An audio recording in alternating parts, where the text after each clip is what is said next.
a Friday edition, Mr. Relevant. I'm Alex Strouf with you from the Gruber Law Offices. One call, that's all studio downtown Milwaukee. Joshy DiMaggio is here. Hunter Vaughn is back at the Everlight Solar Studio in downtown Madison. Want to get to a lot of Packers notes as coaches are interviewing places, and Brian Gutekunst meeting with the media yesterday for his final press conference of the 2024 season. So want to get to all that, but would be remiss if I didn't start today with of course, the news yesterday. Bob Uecker, the absolute Wisconsin legend that is Bob Uecker, passes away at the age of 90 yesterday.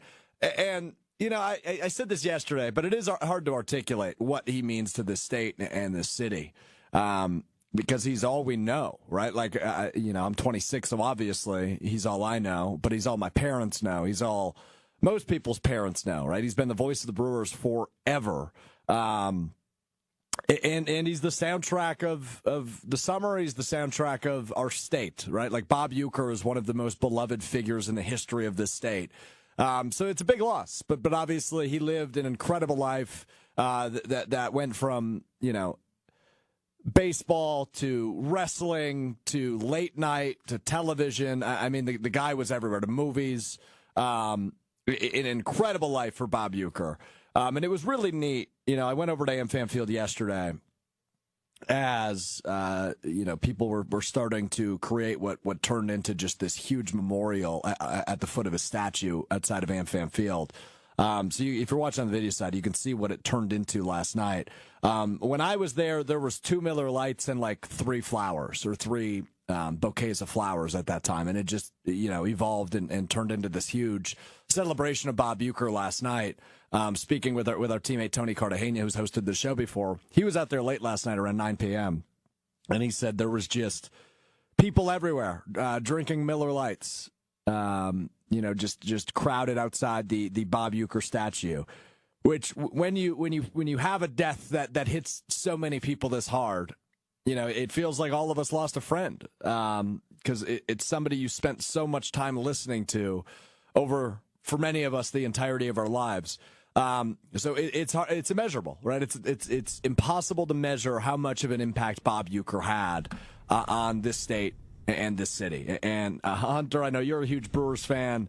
It sucks, but it's a day we all knew was eventually coming, and obviously he was fighting battles that none of us knew about until yesterday, which included cancer. And he's just the ultimate celebrity, the ultimate superstar, and he will obviously be dearly missed by all Brewers fans and Wisconsin sports fans.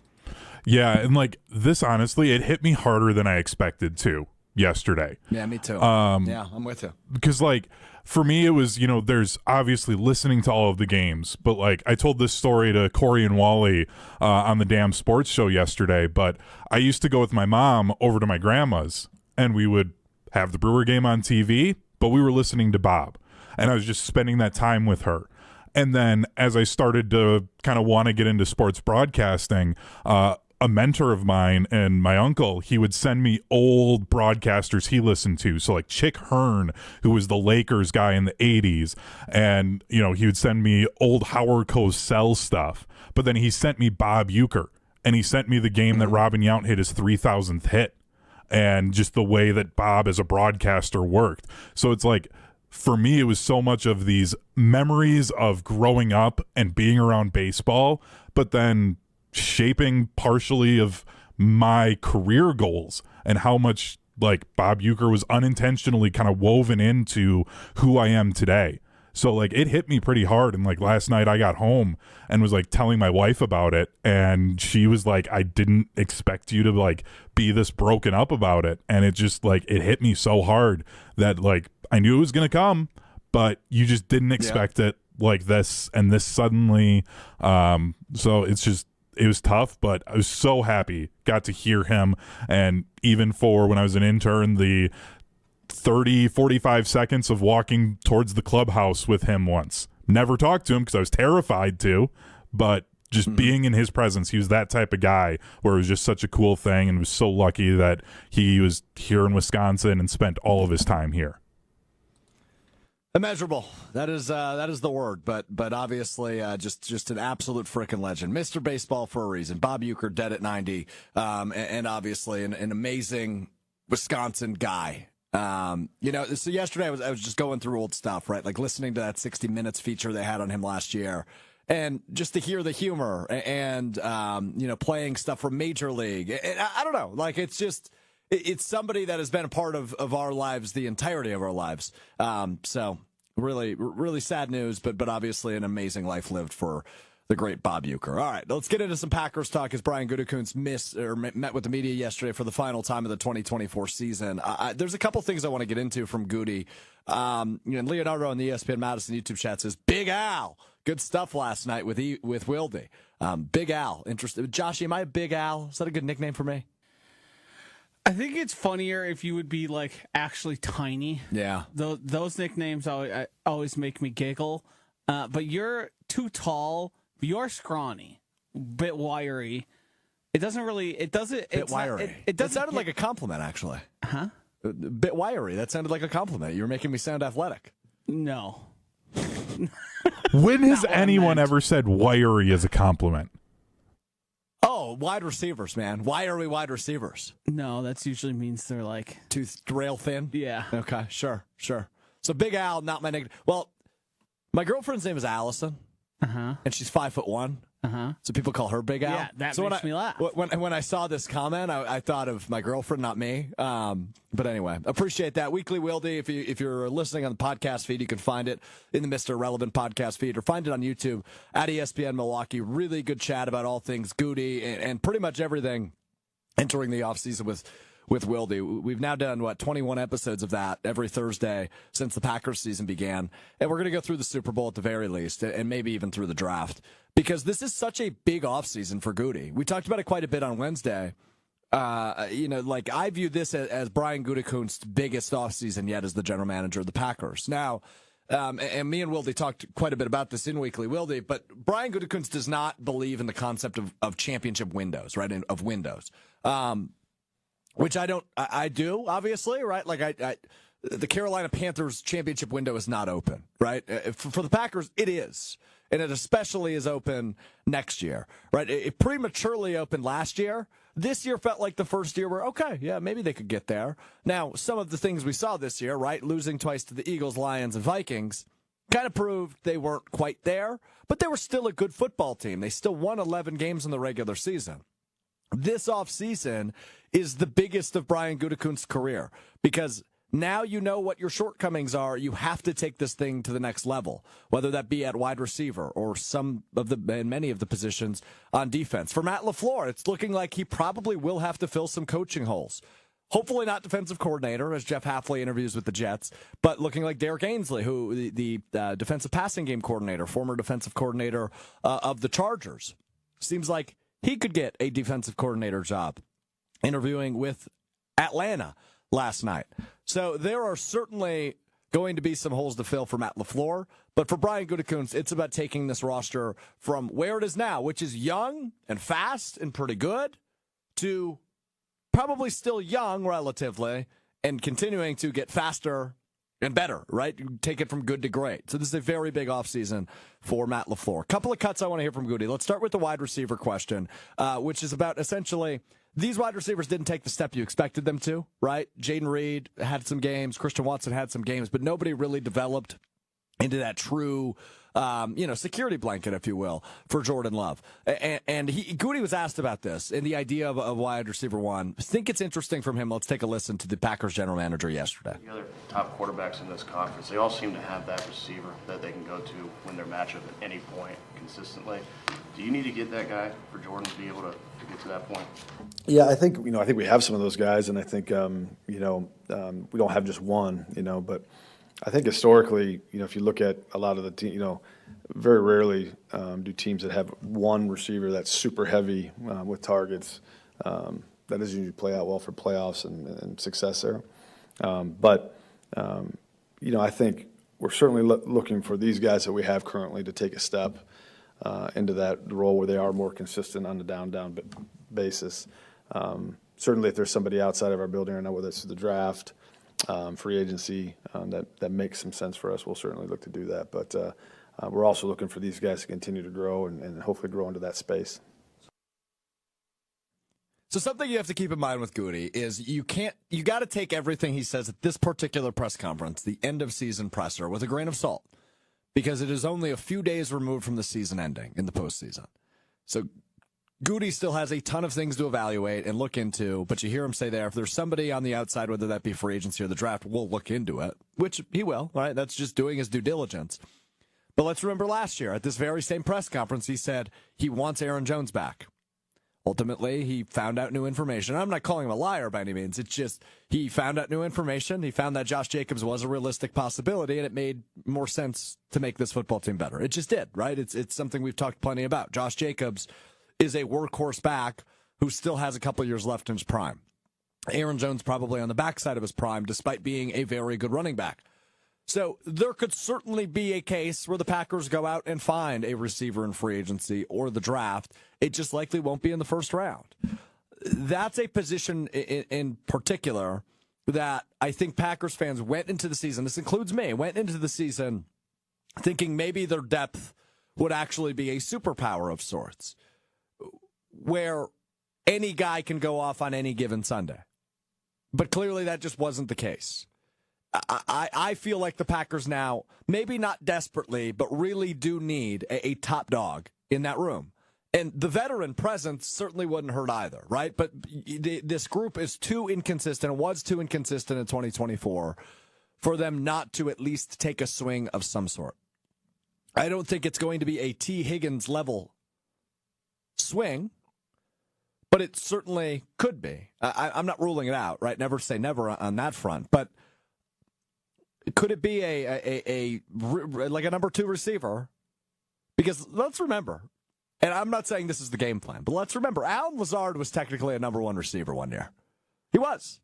I mean, he was consistent enough and had the production of a top receiver. Maybe not a CD Lamb, type Justin Jefferson type year by any means, but he had a really solid year, and he was, by default, the number 1 receiver for the Packers. So they need somebody that is just an extra level of consistency. And I'd be curious to see what that move will look like. I don't think it's Keenan Allen. It's probably not Devontae Adams. I wouldn't rule it out, but I don't know who it is. You know, we went through, if you missed Wednesday's show, we went through a list of receivers. There's not a ton of sexy options on the market, right? Tyreek Hill ain't happening. But I'd be curious to see how Goody addresses this, because that, to me, sounded like he probably, at the very least, will look into it and draft a receiver in the middle round. And at most, he takes a big swing in free agency at that position. So I'd be curious. PT Sports Frisco chimes in, ESPN Milwaukee on YouTube. Our 2 MVPs this year were free agents, Jacobs and Xavier McKinney. Now we have more cap space. Let Jacobs recruit Max Crosby through a trade and replace the deep threat that is Watson with Cheetah. I just don't think Tyreek Hill's happening. Packers do not bring in problematic players. And Tyreek Hill, as good as he is a problematic player. They just won't allow that in the locker room. The Max Crosby one's interesting, man. I don't think it happens, but it's pretty clear to me that Max Crosby wants out of Las Vegas, and the Packers could use a stud edge rusher. Right, Rashawn Gary hasn't been that stud. I just don't see Max Crosby happening. Joshy, I'm sure you've put on the tinfoil hat and looked into it a little bit. Is Max Crosby actually viable? Is that something the Packers could take a swing on this offseason? They could, in terms of it would financially fit, and they could make it work with the amount of money they have left. Brian Gutekunst spent time talking about, I don't know if we've ever traded a first-round pick around here, so any dreams of that happening, right. But he carries a big total. Obviously, there's a lot to be done there still with his contract, so I don't know what he ends up going for, because every time I feel like somebody's going to go for a ton of picks, they don't. And every time you don't think someone's that valuable, next thing you know, they're a second-round pick, and you're kind of confused by it. Yeah. Obviously, Max Crosby is like one of the premier players in all the NFL. Yep. So it will cost a lot. Could you sweeten the deal with some of the players that maybe you have on your roster and send one over there? Perhaps. Maybe that works. Yeah. But anytime it comes to basically anything, first and second round, I pretty much dismiss as an option. Goody and the Packers love their draft picks. Probably too much. Probably. They probably overvalue them, and they're probably one of the few teams remaining that treat them as much gold as they do. Mm-hmm. But, I mean, Goody's done things that I never would have expected him to do. before. So I can't rule it out, but the way he sounded almost dismissive at the idea. Yeah, I did hear that one as well. And, it's just how he operates, right? But I think something you just said there is really important, which is Goody's done things I haven't expected before. Josh Jacobs is one of those. Absolutely one of those, right? He falls into that category. So I do anticipate at some point this offseason when free agency gets going in about 2 months, I think it's March 15th is the date still, or whatever that Tuesday is, that you can legally sign players. I would expect some sort of swing. And I have recently developed in the last 48 hours a crush on a particular free agent who I will get to in a bit. But do want to do some cleanup on the offseason. So, Joshy, as you know, Brian Gutekunst, big fan of the show. Excuse me, Matt LaFleur, big fan of the show. Yeah. Well, they both are. But Matt LaFleur specifically, a big fan of the show. And a big fan of yours. Did you know that? Wow, had no idea. Well, he listened to you. As defensive line coach Jason Rebrovich has been fired. Rob Domofsky reporting that last night. Packers officially announcing that within the last half an hour. You said it, man. This defensive line was not good enough. You couldn't get anything going when rushing for. I feel like I'm the only one on ESPN Wisconsin who even mentioned Jason Rebrovich's name, maybe aside from Wilde at points throughout the season. But yeah, they replaced their previous defensive line coach who it felt like hadn't developed anyone ever. And then they brought in Jason Rebrovich, and things got worse. Yeah. I think the name that they're interested in, the Jets D-line coach, is interesting. Mm-hmm. I do think Matt LaFleur has to obviously find somebody that can get the best out of those guys up front because, frankly, you're stuck with many of them for the next however many amount of years. Like Kenny Clark and Rashawn Gary are kind of the two albatrosses right there, and you absolutely need more from them. You can add and supplement. Lucas Van Ness, did I send you guys the stat where basically in true pass rush sets he won 0 times? Yeah, you sent me that. He won 0 pass rushes, which is unfathomable. I mean, I think you could win one by accident. It's similar to the Eric Stokes stat. Yes. Where he has never broken up a pass or hasn't since like his second year. Right. And that's so fundamentally, like, people make mistakes and then you win because they made a mistake. Well, remember Rashawn Gary's first 2 sacks of the season, right? He just went untouched. Right. You trip over your own foot. Right. You like, there's options there to win. And he failed to do it. And that, to me, is coaching. Because, like, Lucas Van Ness is simply way too big and strong to never beat the person in front of him a single time. He is biologically a huge human being. And incredibly athletic. Yes. Like, it is sad that was a stat. I did see that. That was mind-boggling. It's just, I think this is 2 parts for Matt LaFleur. He needs to start thinking about life without Jeff Hafley. Can we hire within and not have to try and change things and find something brand new? Yep. And he needs that defensive line and the edge to, frankly, just be better. To just be better. And maybe they make a move. I would guess the first round pick is going to be, and look, you can never predict with Goody. That man is unpredictable in the first round. Sometimes. I could say with relative certainty, it's going to be D-line or O-line or corner. What about O-line? I think they feel better than we expect, and I think Josh Myers has a better chance of returning. Okay, so there was one thing I didn't ask Wilde about yesterday. It's like, what percentage would you put Josh Myers being back at? Now, I will say this little insider information. I mentioned this on the program before. Josh Myers has been long time dating a Green Bay resident, somebody I went to middle school with. So I don't know if that plays a role at all for him, A.J. Dillon style, wanting to make a home in Green Bay. The thing is, I don't think Josh Myers is going to attract a ton of attention. You will have to pay him. I mean, he's a starting center. I mean, he'll get attention. Yeah, he's starting center, and when he's at his best, he's a mid-level guy. Yeah, like probably what, number 15 in the league at best? If you want to stress continuity and kind of building something and having a veteran but not going out and having to pay top dollar, like, it makes sense in that sense to bring him back. And, like, those guys were together for most of the year, and they were the second best offensive line in all of the NFL. So I would understand not wanting to change that up, even as much as at times. He is the only center I've ever seen get beat like him, though, when he does lose. He loses instantly and in the worst way you've ever seen. But for the most part, you don't hear much about Josh Myers anymore, which is a good thing. Yes. Yeah, it was rough there for a little bit with Myers. What was that, 2 years ago was just all-time bad. Yes. And then when Love took over, there was some really bad miscommunication early on in that season, that first season. I know people hate to do the guy that got drafted after, but Creed Humphrey being the one everybody wanted and talked about for so long, going the pick after, is tough. There's a few of those out there, man. Yeah, like the I pick mean, after is same position, a guy everyone was like, this guy's unbelievable. He should probably be getting drafted higher. And the Packers go Josh Myers out of OSU. It could be worse. They could be the Raiders and draft the wrong Byron Young. Have you seen that? That people figured that one out? I haven't. I don't know what you're talking about. The Rams have their edge rusher, Byron Young, who's had 7.5 sacks, really good edge rusher. There was also a player of the same name, same spelling from Alabama, who's an interior defensive lineman. The Raiders submitted their pick for Byron Young. They took the player from Alabama. 7 picks later, the Rams take their Byron Young, and people think that the Raiders screwed up and picked the wrong one. That would be very Raiders. Yep. Yeah. I also wanted to clean up from the draft.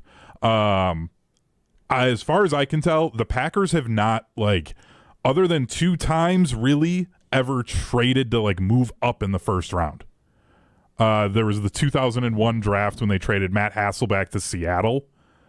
And then 98, I didn't even see what pick it was. They sent their first rounder to Miami and a second rounder for Miami's first. So I would assume that one was a move up in the draft situation as well. Other than that, that's not something the Packers do. So I don't think they're going to be moving that first round pick unless it's to move down. And even within that, those are all trade related, draft related trades.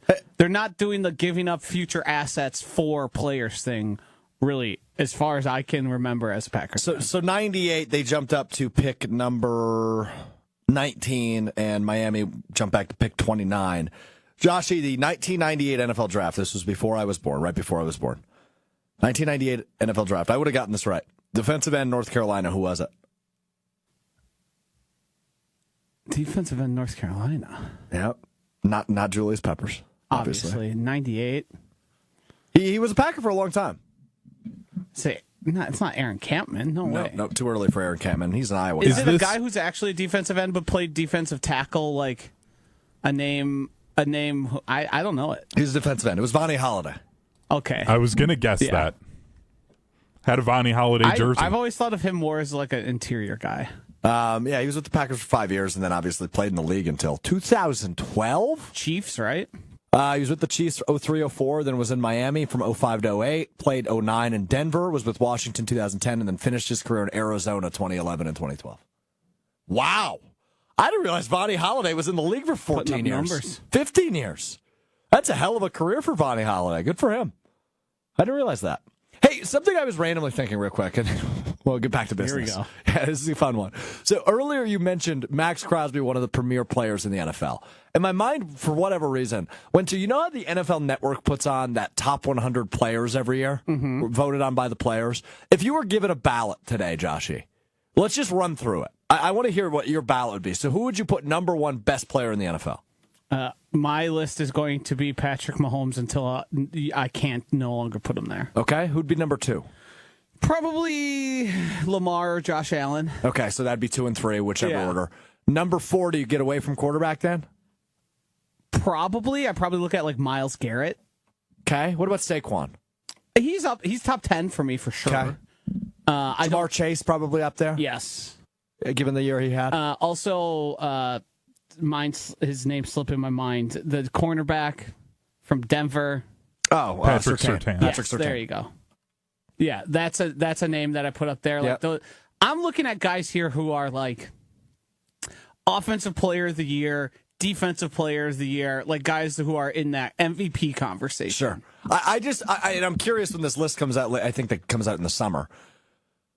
How far or how many Packers make the top 100? X would be the highest rated, probably, or Josh Jacobs. Yeah.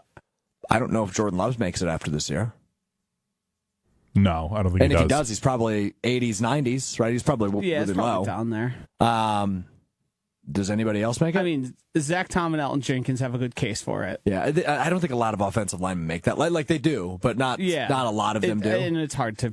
People don't pay much attention, even football players, to that. They have to be like Zach Martin, Trent Williams level good, where it's like they're an all-time I would imagine, great. we can disagree with it, but I think Rashawn Gary has a chance at it. You're right. He's making a Pro Bowl. I wouldn't be surprised if Edgerrin Cooper sneaks in. Ooh. Now, that's an interesting thought.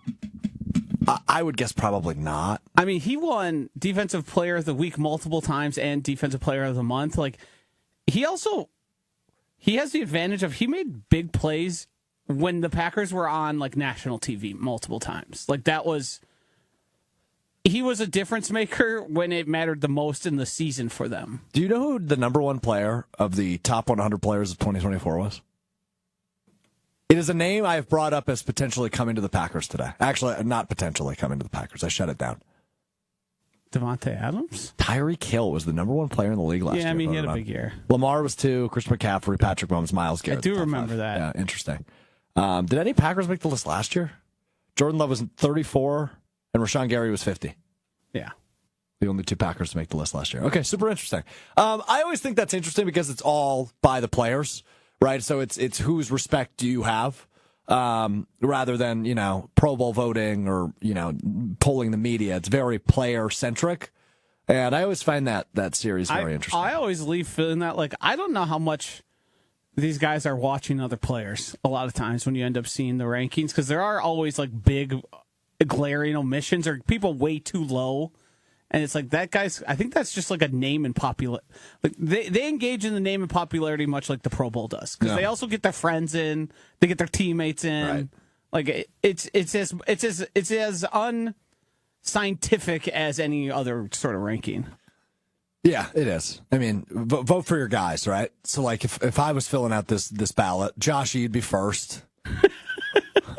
Hunter'd be second. I feel disrespected. Jesse Nelson would be off the list. How far down is young intern Will? He's probably part-timer Will. Well, I'd like to call him Steve from Blue's Clues today, given the shirt he's wearing. But it's good luck for him regardless. Intern, I like how former intern and part-time Will, sometimes you'll just stroll in mid-episode, and then he looks at me like I need to put him on the air. So I'm going to. Will, you think you own the joint now, or what's going on here now that you've got a job? I came down here to eat lunch and listen to you talk. I didn't look at you like I wanted to be on the air. Just get a front row seat. Okay, Yeah. Live studio audience. What's for lunch? I ordered some quesadillas. All right. I'm a Mr. Irrelevant enjoyer. I just wanted to get the live show while I enjoy my lunch. I was in a meeting. Will, your I nose couldn't- is a little I couldn't be here brown. for the start. Yeah, your nose is a little brown. Hunter just said. What does that mean? Brown nosing? You're kissing my ass, is what he's saying. I was not doing that. Okay. Sure. Tough. Thanks, Will. Not cool, Hunter. Thanks, Will. All right, I want to get to this, and I'm curious what Joshy thinks. So, obviously, I've been looking into free agents. I've been looking into what the Packers could potentially do this offseason. And I've developed a little bit of a free agency crush, which is not, draft crush is very normal. And by the way, I'm such a genius at draft crushes. Every draft crush I have who doesn't get drafted by the Packers develops into a superstar. Now, in 2020, my draft crush was Jordan Love, so this one's going to work out in my favor. But 2 years ago, I had a particular cornerback that I wanted the Packers to draft so damn bad, and they didn't. They drafted Lucas Van Ness. He was available at the 13th pick, and he has developed into an All-Pro already in 2 years. Christian Gonzalez of the New England Patriots, the former corner out of Oregon. I loved that guy. And I'm so pissed. Think about how much better of a situation the Packers would be in had they drafted Christian Gonzalez rather than Lucas Van Ness, who didn't win a freaking, what was it? He didn't win a single pass rush. Wow. Yes, no pass rush wins. Imagine. Cut Jair, you have your number one corner. It'd be a totally different scenario. Oh, my God. They'd still be playing. They would have won last week. I don't know about that. The offense was the problem. Yeah, correct. The defense was actually great last week. But anyway, speaking of corner, I have developed a free agency crush. Now, this is a guy who's been a little well-traveled, and he's 28. So I don't know if he fits the Goody criteria, but he's a good corner. Is he a former Viking? He's not a former Viking. He is a former 49er. He's a former Seahawk. And will be a former Jet. Be DJ Reed. I like him, man. I mean, he's gonna get some looks in this open market because he had a good couple of years in New York.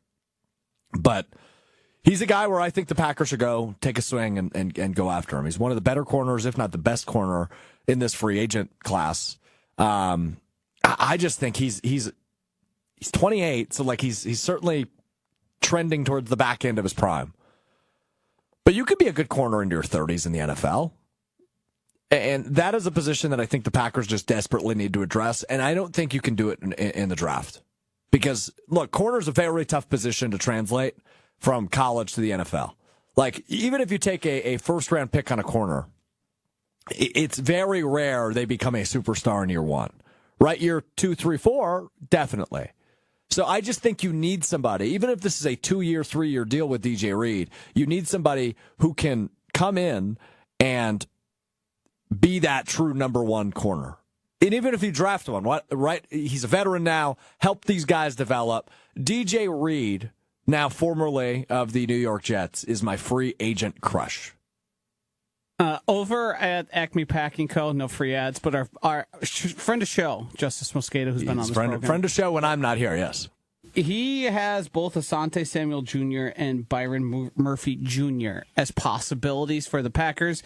What he's doing basically is looking at sort of all the things Goody does and trying to read the mind there with age and then people who fit their like athletic build that they like, which are two names that I wouldn't be upset by.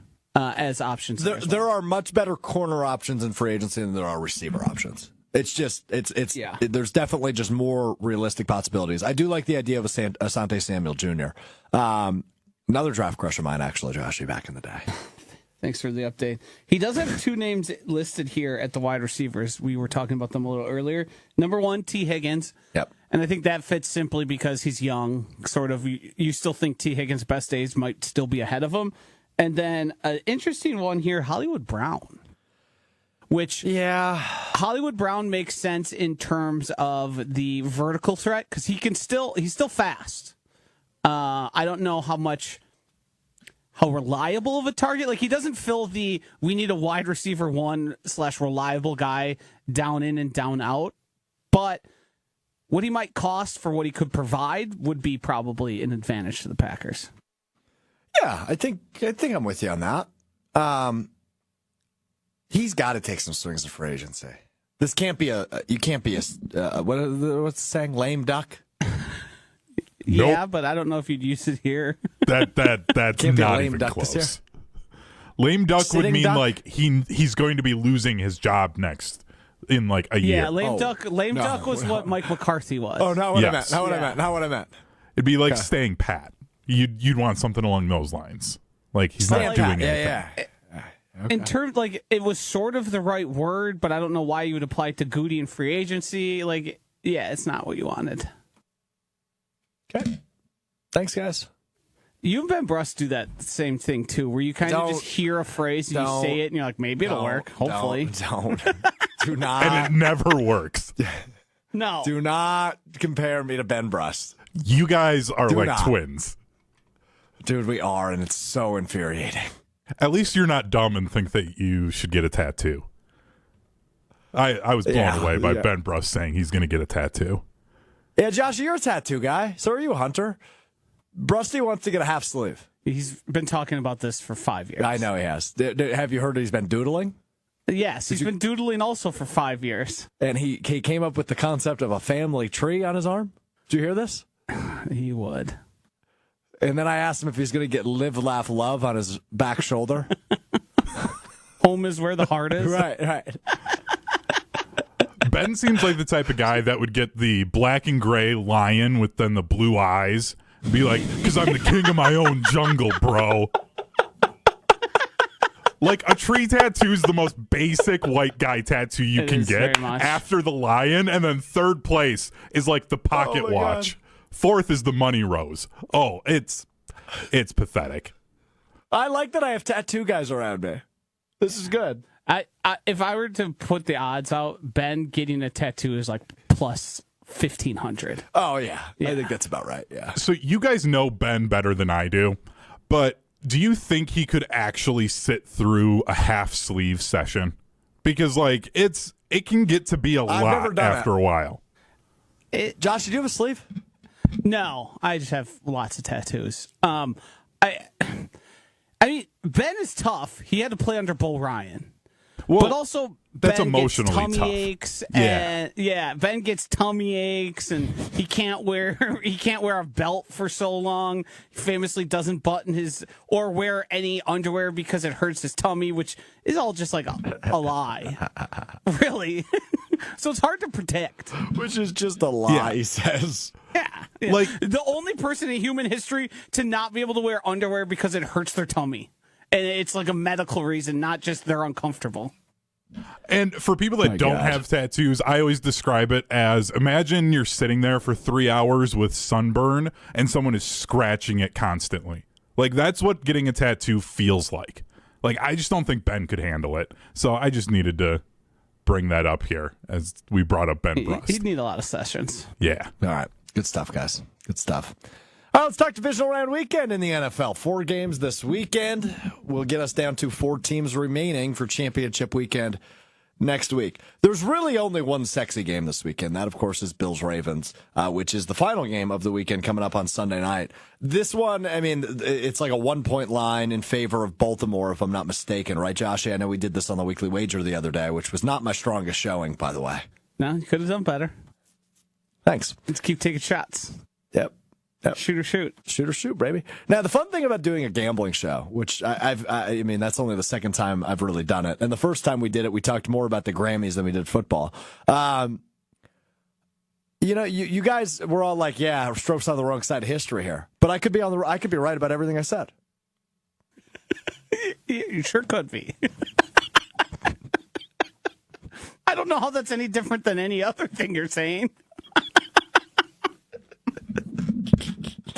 We really only disagreed with you on like 2 things. No, that's not true. David Montgomery? Yeah, that's one. And then I said I love the over for Baltimore and Buffalo. Yeah, and that's the other. You told me you loved the under. I didn't say I loved the under. No, the over you liked was the chalky one, the one everyone's looking at, the 55. Oh, the 55, which was Commanders Lions. Yeah, every time a number is, you love a high total and be like, yep, over. That's your thing. I've talked about it enough with you. I like sexy matchups. I like points. Points. Right, but you sometimes have to strategize. Maybe, like, could that game still be a 51 total and be a really good game? No. Okay. Yes, it could be. You're right. So anyway, really only one sexy game this weekend. That's Ravens-Bills. It's 5:30 on Sunday, 5:30 Central on Sunday in Buffalo. Ravens currently sit, at least according to ESPN Bet, 1.5 point favorites. So I don't know how to figure this one out. Because the other ones seem like it's going to be chalk, right? Like, Chiefs are going to beat the Texans, Lions beat the Commanders, Eagles beat the Rams. Like, that just seems like probably what's going to happen. And I could be wrong, by all means. I was going to say, I got a feeling one of those games is going to be close. And I'm not trying to predict. I want you to pick one. Which one do you think has the potential to be close? Because Texans, Chiefs, it could be, because as we talked about on the Weekly Wager, it seems like anytime the Chiefs have had the bye under Andy Reid, they come out really slow. Yeah, and then second half they just light the world on fire. So there's 2 potential. That would be the one you just mentioned. But I don't. If I were to predict, I don't really think we're looking at it going, oh my God, the Chiefs might actually lose this game at any point. Yeah. They'll just have a 3 to 7 point lead and then kind of keep it that way. The one I think is the one that is one of the biggest spreads is the Commanders. Yeah, 9.5. Detroit is favorable. When you're talking that many potential points, you're talking potential for turnovers. You're talking a team that is missing their second and third stringers sometimes at some of their defensive positions. Like, I still think it's unlikely. Yeah. But would you be shocked if that game's like a field goal winner or a last second? Like, no. I mean, they could stay in it for sure. Jane Daniels has given me no reason to like really doubt him in any meaningful way. What is okay? Just bear with me for a moment. I think best case scenario this weekend is all the underdogs win. Texans, Commanders, Rams, Bills. Like, in terms of my fandom, I want to see the Chiefs repeat. Yeah, you're a fan of history. Mm-hmm. I like excellence. I don't understand people disliking excellence. Like, the possibility to see a three-peat is really parody. cool. I like parody. It's as simple as that, right? Like, I enjoy parody. I enjoy new winners. Yeah, but if parody comes at the cost of me having to watch, like, the Texans make it way too far, I'm out. Count me out. Yeah, I don't want a Giants-Ravens. Are going to make it past this weekend. Like, I don't want a Giants-Ravens 2000 Super Bowl, or was it Tampa Bay, Oakland? Like, I don't want that. Yeah. I don't want those. Give me the big names. Give me the most popular people in the Super Bowl. What's the best case scenario for you then, Hunter? Is it Chiefs-Lions?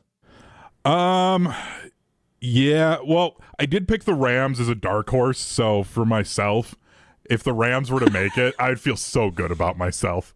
So I'm going Rams. Nothing like the show here where we promote our own personal things more than anyone else. Yeah, but I would be right. You just talked about how right you were about a draft pick 2 years ago. Now Hunter is not really giving analysis. Just say, "Oh, it sounds smart." I picked the Rams as the dark horse. Watch out. Like, why wouldn't I want myself to be right when I have a history of being so wrong? So the fact that they actually won that game, like, yeah, I want them to go far. I want to actually be right for once. Unreal. All right, let's pick them real quick, then we'll get to what we learned. First one is Texans-Chiefs. I imagine we're all on the Chiefs. Yeah. Are we doing just straight up? Just straight up. Yeah. They're favored by 8. I would imagine you might be on the Texans for the spread. Yeah, I wouldn't bet them with any confidence, but that's the side I would lean. I would too. I think Chiefs win by a touchdown. Yeah. Like, that just seems completely normal to me. Commanders-Lions is the Saturday night game, 7 o'clock on Fox, 7 o'clock Central. Commanders at Lions. I love the over, Joshy, 55.5, baby. We know. I think the Lions roll here. I think rest is actually going to help them a lot. David Montgomery off the injury report with that MCL injury. I think that 1-2 punch, man, it's just too good to beat in Jahmyr Gibbs and David Montgomery. I think the Lions win. I think the Commies don't have the firepower. I do think they'll score, and I do think they'll keep up and keep it within that 9. What is that number? It's up to 10 now, isn't it? Or is it back down to 9? I see 9.5 right now. But that number has just kept climbing. Yeah. So I like them to keep it within that number, but it's just there's just too much on offense for really anyone. Yeah.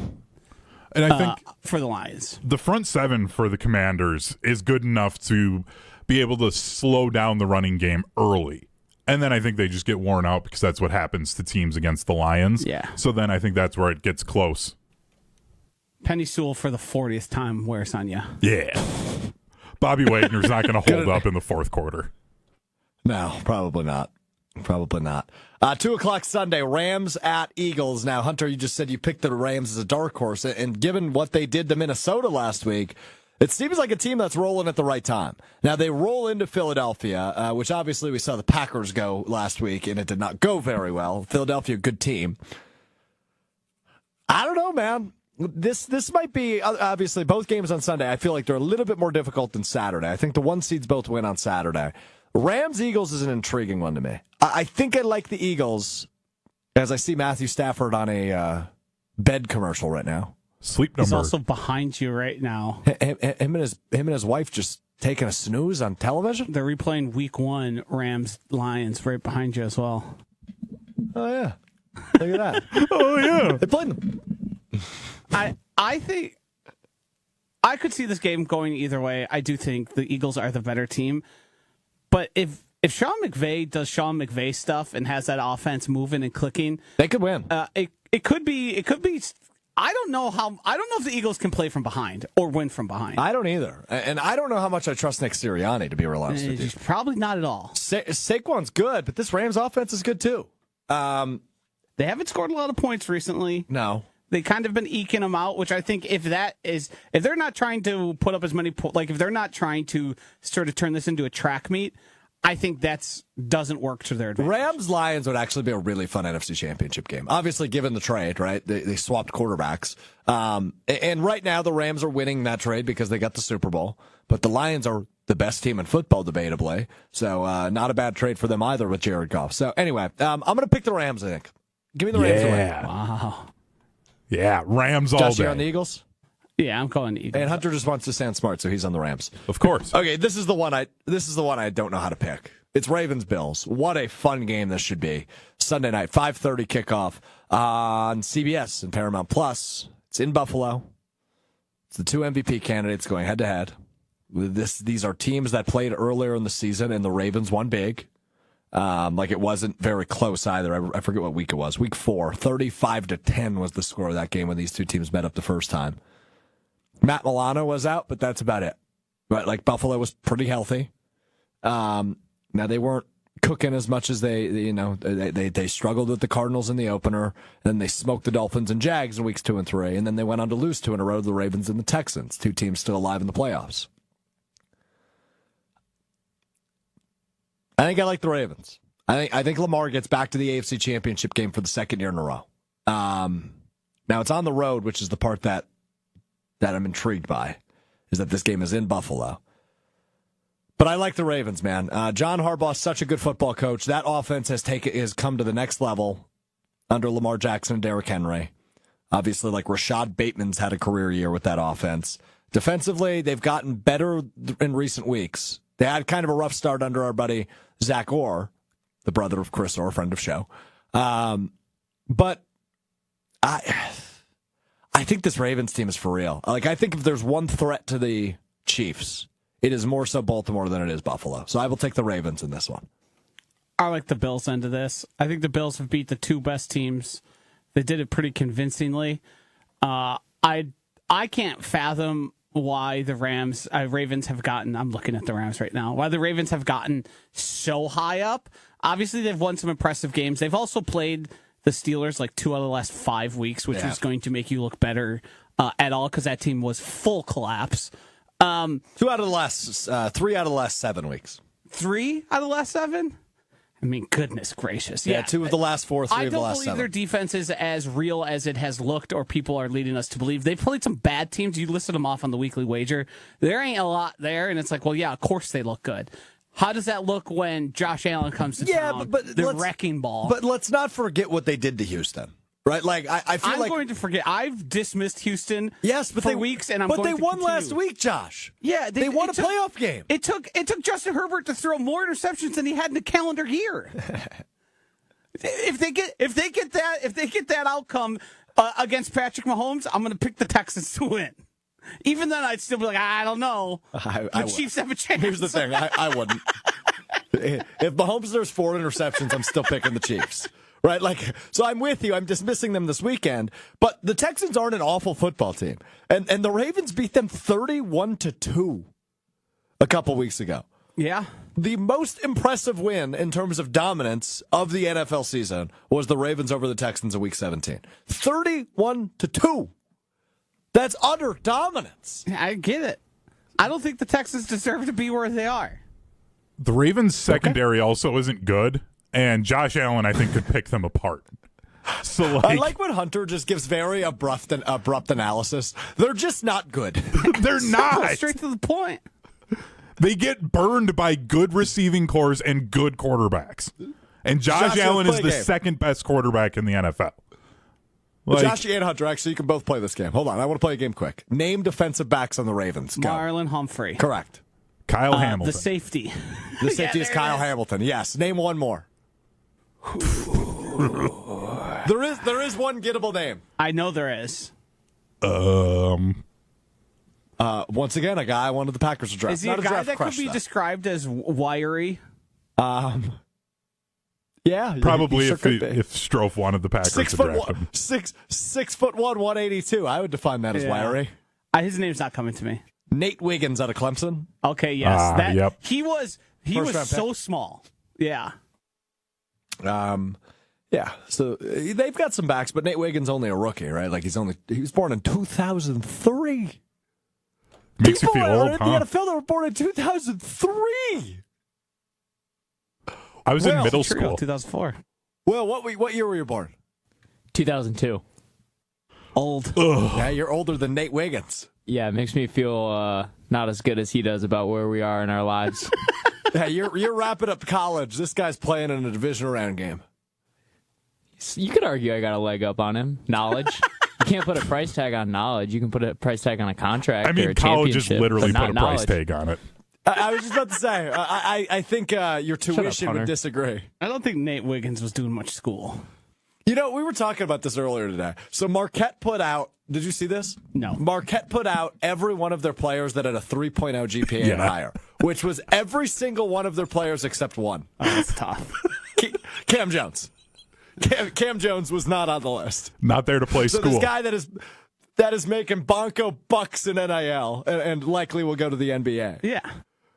was the only name not on the list. Like, very funny. Strouf, you can't tell me your senior year, if you know you're going to the NBA and you're making a ton of money, you're not phoning it in.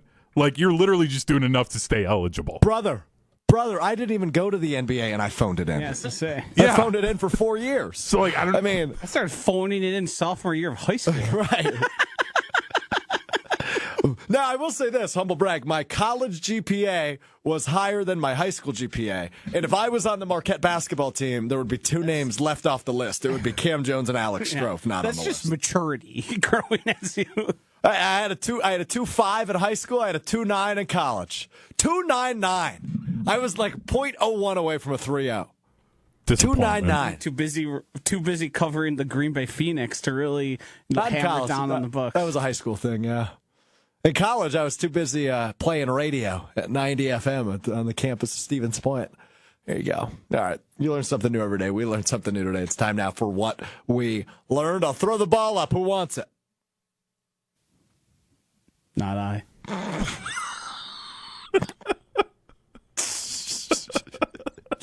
Hunter?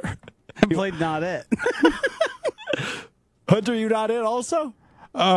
Just 1 second. I had to look it back up. I had it on my phone saved as a note. Oh my I was God. not prepared. This is a disaster. What the Yeah. hell are we doing here? Hey, Will, what'd you learn today? Rugby shirts aren't cool anymore, apparently. Good take. Whoever told you that is a smart fella. Here's something I learned. We can tie it in from how we started the show. In 2007, Bob Uecker did an entire inning describing the furry convention that was happening in Pittsburgh and that they ran into on the way to the ballpark. So it is the start of the game, I believe, the very first inning, and he talks for about 10 minutes while going, strike outside, 2-1 on Craig Counsell. And then he goes into, which he called furriers. He somehow got a little off base on that.